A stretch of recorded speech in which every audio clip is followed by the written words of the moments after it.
warahmatullahi wabarakatuh.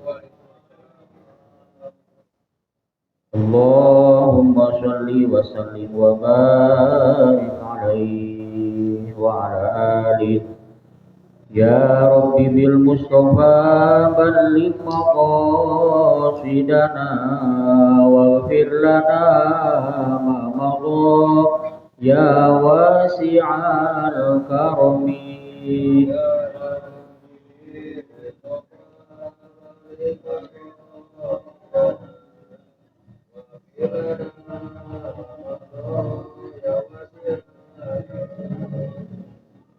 Muhammadun sayyidul kaunaini wa saqalaini wal fariqaini min urbi wa min ajami.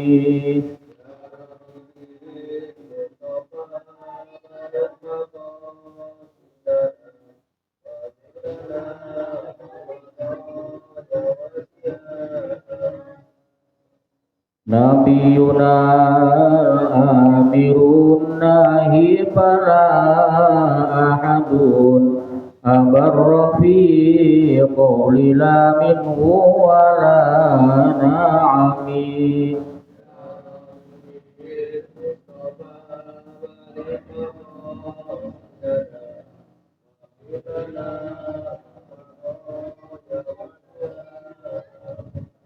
Huwal habibul ladzi turja syafa'atuhu likulli hawli minal ahwali muqtahami.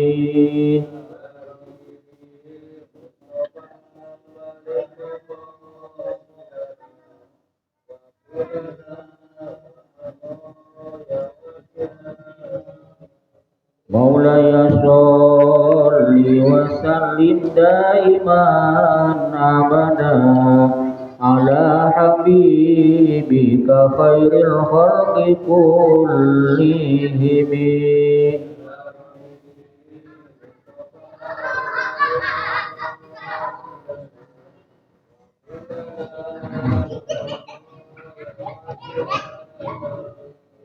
Allahumma sholli wa sallim wa barik alaihi wa ala alihi. A'udzu billahi minasyaitonir rajim. Bismillahirrahmanirrahim. Alhamdulillahirabbil alamin wal 'aqibatu lil muttaqin wa la 'udwana illa 'alal zalimin.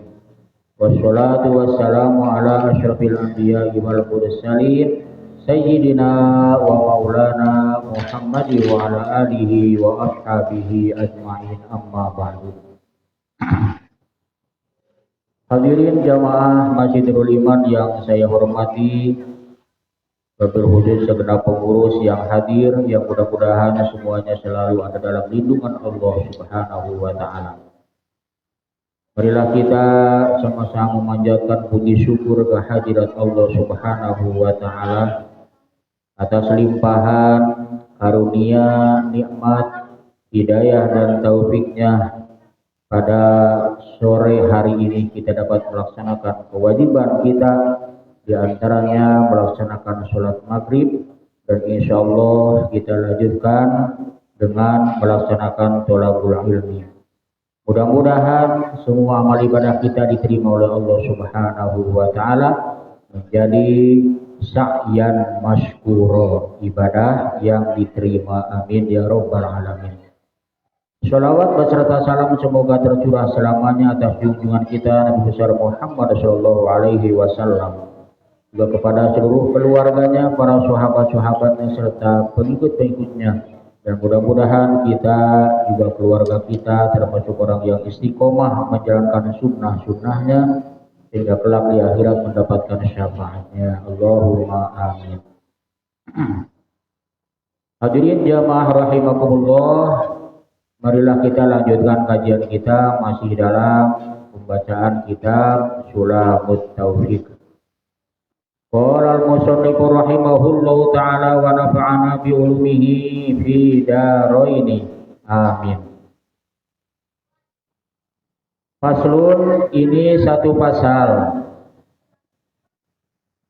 Yajibu ala kafatil mukallafina ad-dukhulu fi dinil Islam was-subutu fihi ala dawam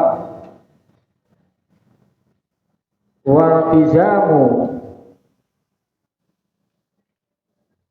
ma lazima alaihi minal ahkam.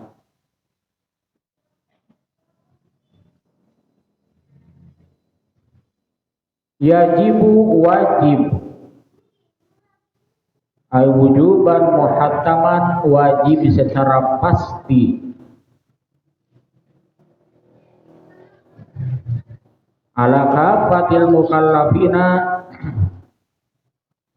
atas segenap orang yang sudah akil balik. Disebut mukallaf orang yang sudah balik dan berakal. Karena ada orang sudah balik, sudah dewasa, tapi gak berakal, gak kena hukum. Orang edan, gak kena hukum wajib, gak kena hukum haram, orang kayak gitu. Ada orang berakal tapi belum balik, juga sama, belum kena taklif, belum terkena perintah ataupun larangan seperti anak-anak kecil. Berakal tapi belum balik. Tapi kalau mereka kayak sholat, ikut sholat, itu proses belajar, membiasakan. Nanti kalau sudah balik, sudah usia 15 tahun atau belum 15 tahun tapi tanda balik yang kedua seperti sudah keluar air mani. Kalau perempuan sudah datang bulan walaupun belum 15 tahun, itu tandanya dia sudah balik. Maka orang yang sudah balik ditambah berakal terkena hukum. Apabila wajib dia harus mengerjakan, apabila hukum haram dia harus menjauhi. Dan wajib itu ada wajib mutlak, muhattaman, wajib mutlak dari Allah. Ada disebut wajib aridi, wajib tapi baru ini wajibnya, atau wajibnya buatan manusia, disebut wajib aridi. Kalau wajib mutlak dari Allah gak bisa ditawar. Sholat 5 waktu wajib, lah kenapa gak 4 waktu? Gak bisa ditawar, harus. Bahkan dalam kewajiban mutlak wajibnya sholat, madama akilan, selama orang itu punya akal, masih selama ingat ke alam dunia, maka wajib sholat walaupun dalam keadaan sakit.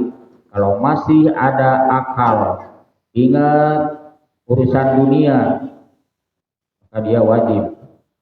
Tapi kalau sudah gak ingat dunia, orang koma, orang pingsan, pingsannya lama orangnya, meninggalkan waktu sholat, nah, sholatnya itu gugur kewajiban selama hilang akal.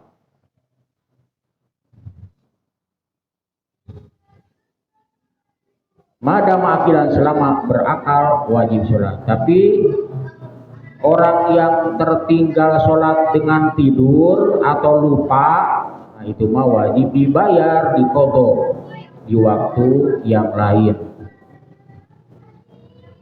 Kalau orang pokoknya sudah koma atau sudah pingsan kemudian gak bangun-bangun, gak wajib, dan gak wajib qodho ketika sadar. Jadi ada wajib mutlak, ada wajib aridi, wajib yang dibikin manusia. Oh, ini kata Pak RT, ini harus dikerjakan, itu namanya wajibnya wajib aridi, wajib menurut manusia, yang kadang-kadang bisa ditawar. wajib ukuran manusia mah kayak orang sakit wajib minum obat, tapi bisa saja ditawar. Bisa saja dia orang saya nggak mau minum obat seperti itu. Umpamanya karena ada faktor lain itu tidak termasuk dosa. Kalau wajib mutlak harus tidak boleh tidak ada tawar menawar. Wajib bagi segenap orang yang sudah akil balik, sudah balik serta berakal, laki ataupun perempuan, terutama bagi yang belum Islam, ad-dukhulu fi dinil Islam, wajib masuk di dalam agama Islam. Di antaranya caranya masuk bagi yang belum muslim masuk ke dalam Islam yaitu dengan mengucapkan 2 kalimat syahadat. Bahkan kalau ada orang yang ingin masuk Islam, umpamanya bilang sama kita, saya mau masuk Islam, jangan ditunggu lama. Saat itu juga harus segera dituntun syahadat. Sudah, kalau kamu mau masuk Islam, ikutin saya. Asyhadu alla ilaha illallah wa asyhadu anna Muhammadar Rasulullah. Doain setelah itu. Gak usah nanti dulu ya, saya nyari teman, jangan. Seandainya kemudian karena ada kalimat nanti dulu, dia berubah pikiran, gak jadi masuk Islamnya, kita yang berdosa. Sehingga kata para ulama, saking segeranya harus dituntun syahadat, diikuti apa kemauannya, yaitu ingin masuk Islam. Seandainya kita lagi BAB sekalipun, jangan nunggu lama. Seandainya lagi BAW tiba-tiba mau masuk Islam, udah langsung. Nah, dulu mau cebok dulu, tiba-tiba selama maunya kita cebok, dia berubah pikiran, dosa kita. Tapi kan jarang terjadi seperti itu, namanya saking harus disegerakan. Jangan dinanti-nantikan, jangan tar dulu. Tapi bagi orang yang sudah Islam dari keturunannya, dari nenek moyangnya, ayah ibunya, maka mengucapkan 2 kalimat syahadat cukup di dalam sholat. Wajibnya itu di dalam sholat. Di luar sholat hukumnya sunnah. Kita mau wudu baca syahadat, hukumnya sunnah. Atau dalam muqaddimah khutbah Jumat, khutbah Idul Fitri ada syahadat, hukumnya sunnah. Yang wajibnya itu baca hamdalah sholawat. Bagi orang yang khutbah wajib menjadi rukun khutbah baca alhamdulillah, wajib.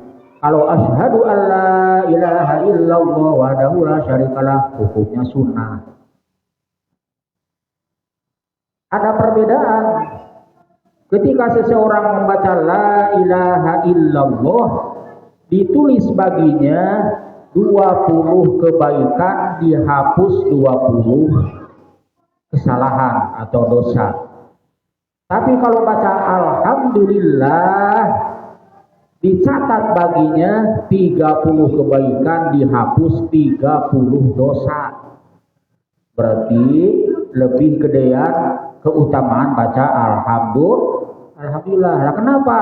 La ilaha illallah itu kalimat tauhid, kalimat mengesahkan Allah, sedangkan alhamdulillah adalah memuji dan mengesahkan Allah. Memuji Allah sekaligus mengesahkan Allah, jadi dua fungsinya. Makanya keutamaannya lebih gede alhamdulillah. Alhamdulillah di dalam khutbah itu menjadi rukun. Kalau orang khutbah lupa gak baca alhamdulillah, berarti khutbahnya rusak. Bisa-bisa gak sah karena gak ada rukunnya. Kemudian sholawat, kemudian wasiat bitakwa, harus ada orang khutbah Jumat terutama kalimat usikum wa nafsi bitaqwallah. Itu harus ada itu.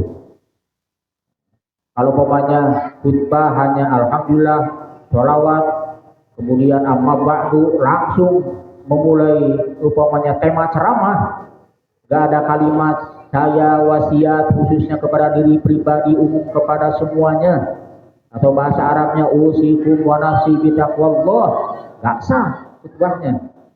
Walaupun ceramahnya hebat, khutbahnya nganggur, gak ada apa-apanya. Berarti pahala Jumatnya juga rusak.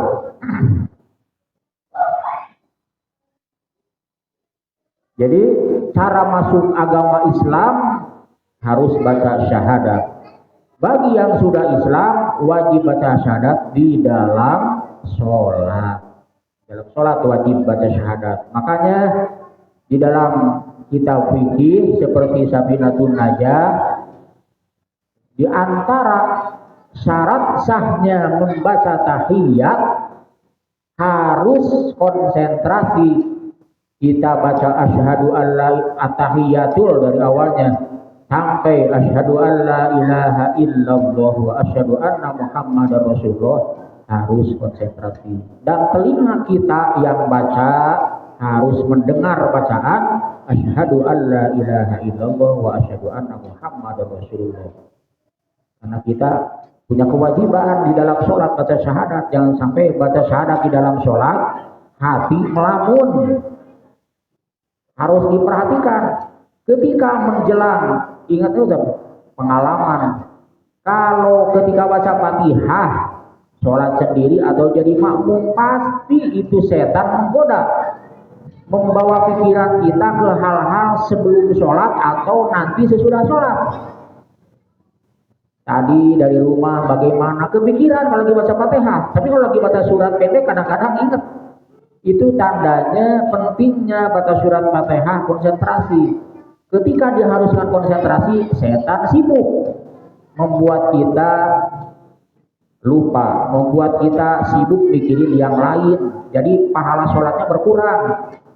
Kedua, ketika baca tahiyat sampai syahadat, itu kadang-kadang banyak memikirkan sesuatu yang terjadi baik sebelum sholat atau nanti sesudah sholat. Itu pengaruhnya nanti rusak sholat kita kalau banyak pikiran. Jadi baca Fatihah ketika sholat sendiri atau jadi makmum, begitu juga baca tahiyat, harus mendengar telinga kita terhadap huruf-huruf bacaan Fatihah dan tahiyat.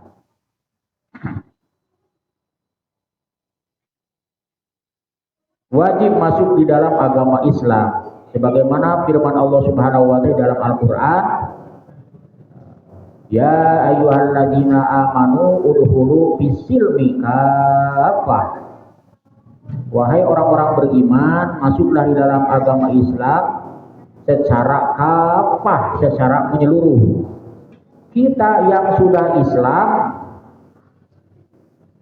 wajib masuk di sini, artinya kita selain membaca dua kalimat syahadat sebagai ikrar, pengakuan bahwa kita sudah Islam, harus melakukan atau melaksanakan syariat-syariat Islam.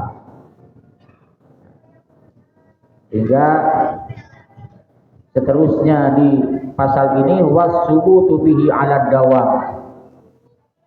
Wajib mulazamah di dalam agama Islam selama-lamanya.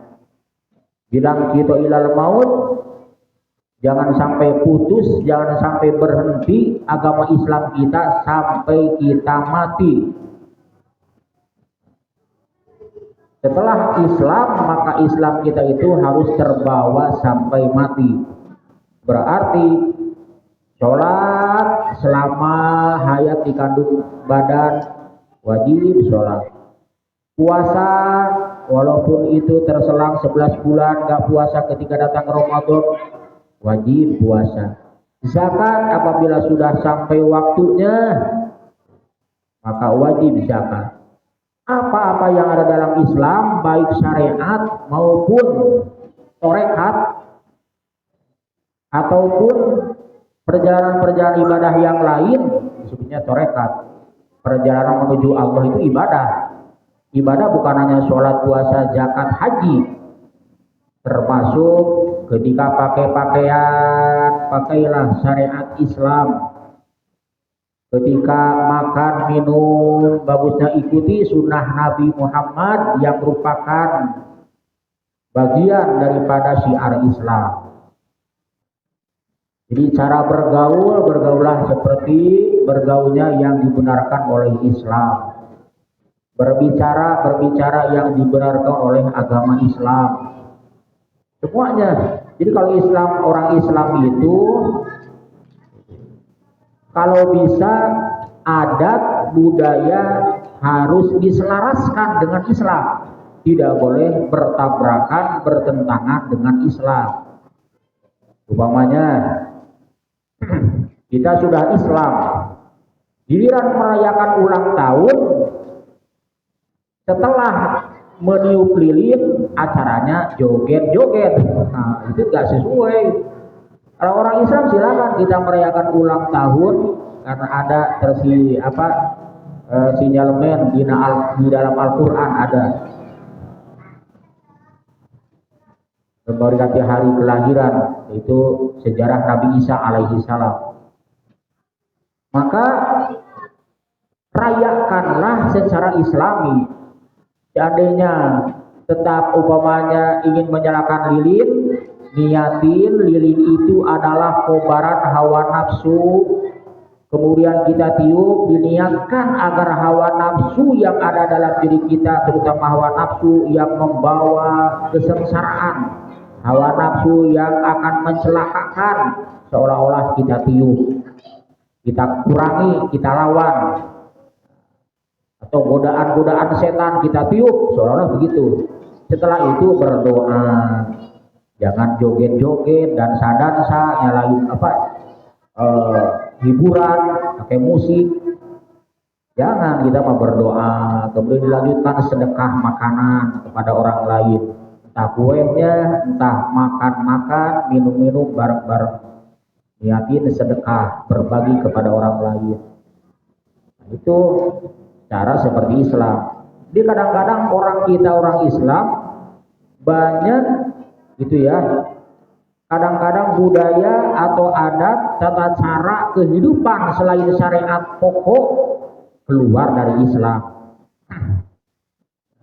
Harus selaras dengan Islam. Kalau selaras dengan Islam berarti masuk Islam secara menyeluruh. Dari mulai i'tiqad, perbuatan, ucapan, pergaulan, cara bergaul, cara kita umpamanya ketika berkumpul ataupun melakukan sesuatu hajatan, tasyakuran harus dijelaskan dengan Islam. Jangan keluar dari yang dibolehkan oleh Islam. Jangan bertabrakan dengan Islam.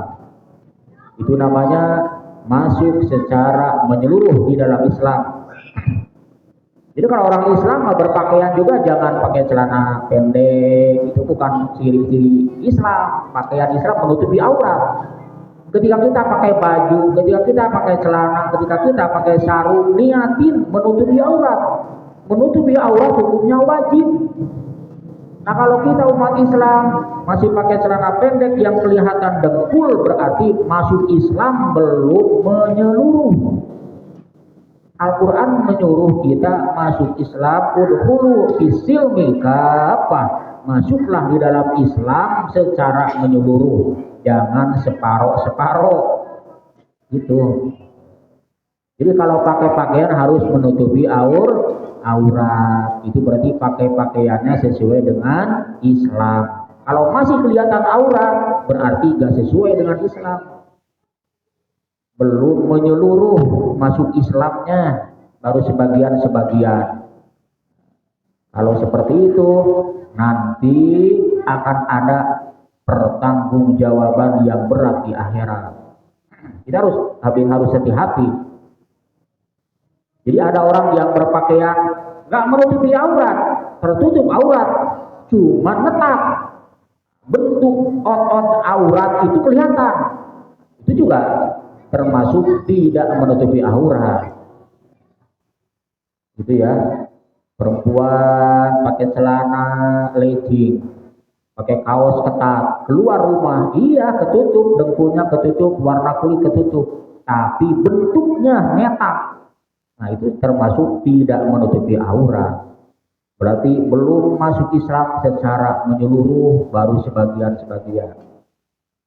Islam atau Al-Quran, Allah memerintahkan udkhulu bisilmi kafah.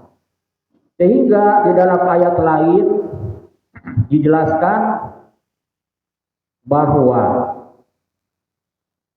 masuknya seseorang terhadap Islam itu tandanya orang itu mendapatkan cahaya ilahi, nur ilahi, cahaya dari Allah. Apaman nasyarahallahu sadrahu lil Islam bahwa ala nurin mir rabbih. Itu dalilnya. Nabi pun pernah bersabda, innan nuro idza dakhalal qalba in fasaha wa nasyaraha. Sesungguhnya nur ilahi yaitu Islam, iman, apabila masuk ke dalam hati seseorang, maka hati orang itu akan lega. Hati orang itu akan merasa istimewa, merasa enak, merasa nyaman, merasa betah, lega, gak sempit. Untuk menerima dan menerapkan Islam itu, karena dia sudah kemasukan cahaya ilahi, gak berat. Diperintah sholat, ayo. Dilarang membuka aurat, siap. Itu namanya infasaha wan syaroha. Siap melaksanakan apa yang ada dalam Islam karena hatinya sudah kemasukan nur ilahi. Berarti orang yang Islam tapi Islamnya belum menyeluruh atau masih melakukan larangan-larangan Allah, berarti nur ilahi yang masuk ke dalam hatinya itu sedikit. Nur ilahi yang masuk ke dalam hatinya sedikit, melempem, gak terang. Orang yang nur ilahinya terang benderang masuk ke dalam hati seseorang, maka orang itu selain masuk Islam akan menerapkan Islam di dalam perbuatannya, dalam kehidupannya, akan melaksanakan apa yang ada dalam Islam dengan senang hati. Jadi kita sholat itu harus dengan senang hati, kita puasa harus dengan senang hati, jangan merasa beban. Kita zakat dengan senang hati, kita diperintah haji apabila sudah punya bekalnya dengan senang hati. Kita melaksanakan hadir di pengajian dengan senang hati. Bukan gak enak sama Ustaz Deden, bukan, dengan senang hati. Ini aturan Islam. Nah itu orang yang melaksanakan aturan-aturan Islam dengan senang hati, dengan senang, dengan gembira, dengan legowo, berarti hatinya penuh dengan nur ilahi. Sehingga para sahabat bertanya kepada Nabi, hal lidzalika, apakah untuk orang yang kemasukan nur ilahi itu ada tandanya, yu'rafu biha, yang bisa diketahui oleh kita? Ada, kata Nabi. Tandanya hati orang Islam sudah benar-benar mendapatkan nur ilahi. Tandanya, kata Nabi, pertama adalah tatajafa andaril gurur, menjauh dari tipu daya dunia. Tipu daya dunia, kesenangan dunia dijauhin, gak terlalu mengejar-ngejar kenikmatan dan kemewahan dunia. Contoh, kenikmatan dunia itu ada di dalam 4 hal. Selain banyak uang, banyak harta, tentunya yang paling dikejar oleh manusia itu satu, makan yang puas. Kedua, minum yang puas. Ketiga, tidur. Keempat, bersetubuh dengan pasangan. Itu kenikmatan dunia. Ada 4 hal. Nah, orang yang sudah benar-benar mendapatkan nur ilahi, hatinya secara penuh, kenikmatan makan itu diatur. Walaupun jangankan milik orang lain,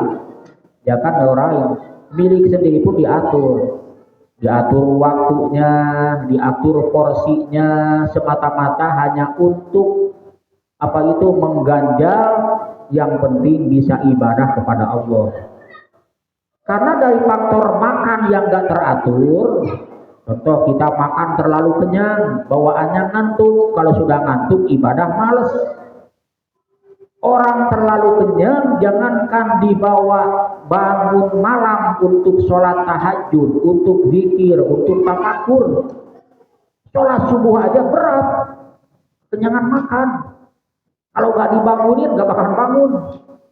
Tapi kalau orang makannya teratur, jangan terlalu malam, makan sore itu jangan terlalu malam. Coba dibiasakan sebelum maghrib sudah makan. Makannya gak usah banyak, yang penting gak lapar lah.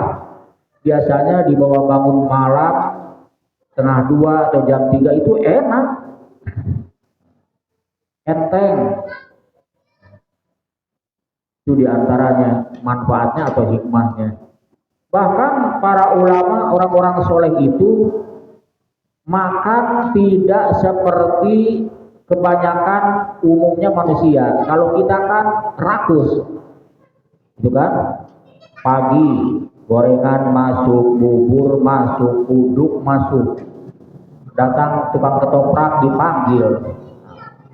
Wah, pagi aja udah berapa macam, belum kopi, belum teh. Nah, nanti siang udah menunya lain lagi, sore jajan, malam umpamanya makan. Sehingga perut kita ini banyak yang harus diolah, dan itu nanti efeknya berbeda-beda. Terlalu banyak makan pedas, apalagi anak kecil. Dalam kitab Ta'lim Muta'alim, kalau anak kecil dibiasakan terlalu doyan makan pedas, maka otaknya akan bebal, akan berat untuk berpikir, gak cerdas. Terlalu kenyang, dari mulai kecil sudah dibiasakan makan sekenyangnya, sepuasnya, otaknya sama akan bebal. Kalau terlalu banyak makan amis, nanti bawaannya ngantuk. Kita aja sudah tua seperti ini, coba aja makan yang amis-amis, pokoknya sore-sore atau malam makan dengan ikan, pokoknya yang anyir-anyir lah itu, udah bawaannya ngantuk. Dan itu bisa dirasakan. Jangankan dibawa bangun malam untuk tahajud, untuk sholat hajat, sholat istighoroh, sholat tobat, bangun subuh aja berat. Jadi berpengaruhnya macam-macam. Tapi orang-orang soleh terdahulu, contoh menurut manaqib itu Syekh Nawawi, kemudian Syekh Khalil Bangkalan, ketika belajar menimba ilmu di Mekah, mereka itu makan cukup-cukup dengan kulit semangka. Kalau kulit semangka, sisa orang yang merahnya sudah dimakan orang, tinggal yang kulitnya aja. Makanya cukup itu. Sehingga mereka itu otaknya cerdas, badannya sehat, dan karya-karya ilmunya luar biasa. Karena berpikirnya luar biasa, berpikir mengenai ilmu Allah itu mereka mudah memahami. Hingga karangan-karangan, karya-karya, tulisan beliau banyak dikaji sampai sekarang. Ada juga guru saya dianjur, digentur. Dari sebagian sejarah manakibnya, beliau itu pantang makan daging, pantang makan ikan. Gak pernah seumur kalau ke tempat hajatan cukup dikasih ya kayak rebusan singkong, ubi, udah kayak gitu aja. Padahal di kondangan kan sate ada, opor ada, kan? Gak pernah. Tapi barokah ilmu beliau dan ketaatan beliau, murid-muridnya, pondoknya besar-besar sampai sekarang. Termasuk guru saya di Garut, itu muridnya Mama Gentur di Cianjur. Tirakatnya kuat, jadi ngurangin makan yang enak-enak. Itu tandanya hatinya sudah dipenuhi nur ilahi. Kalau hawa nafsunya, hatinya yang dibayangin makanan aja, kita sudah makan, sudah berpikir nanti sore makan apa ya, yang dipikirin makanan aja, dan menunya harus yang istimewa. Itu tandanya nur ilahi di dalam hatinya gak begitu terang, redup. Kedua, tandanya orang yang menjauh dari tipu daya dunia, yaitu kurangin tidur. Jadi tidurnya itu dibatasi. Ya, waktu tidur jangan dihabiskan untuk tidur. Walaupun itu waktunya tidur kayak malam, jangan sampai semalaman penuh kita pakai tidur. Harus ada yang dipakai ibadah kepada Allah. Sholat 2 rakaat tengah malam, kemudian berdoa. Kemudian kalau sudah ngantuk tidur lagi, subuh bangun lagi.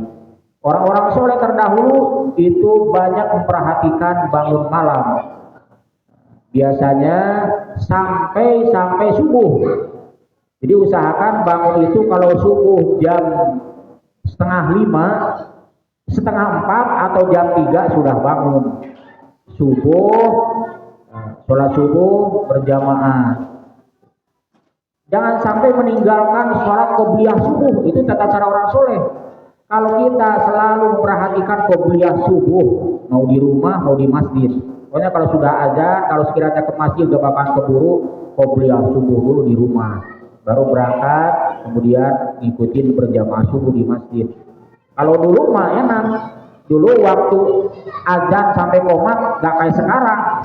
Kalau sekiranya sudah gak ada yang sholat sunnah, baru qomat. Kalau sekarang asal waktunya sudah waktu qomat, sudah bunyi kan kita qomat. Jadi waktunya terbatas 10 menit dari azan udah gak kebagian sholat qobliyah. Maka dari itu kalau sekiranya agak keburu bisa di rumah qobliyah. Jangan sampai meninggalkan qobliyah subuh, karena itu adalah tata cara orang-orang soleh terdahulu. Artinya waktu tidur walaupun waktunya tidak dihabiskan untuk tidur, terutama ketika subuh, bangun sebelum waktu subuh tiba sehingga keburu qobliyah subuh. Syukur-syukur sholat malam, sholat sunnah malam. Mengurangi makan, mengurangi minum, mengurangi tidur. Begitu juga kita berhubungan badan dengan, walaupun sama suami istri, tidak harus tiap malam. Ada adab-adabnya. Setidaknya kan 4 malam 1 kali seandainya ya paling doyan itu.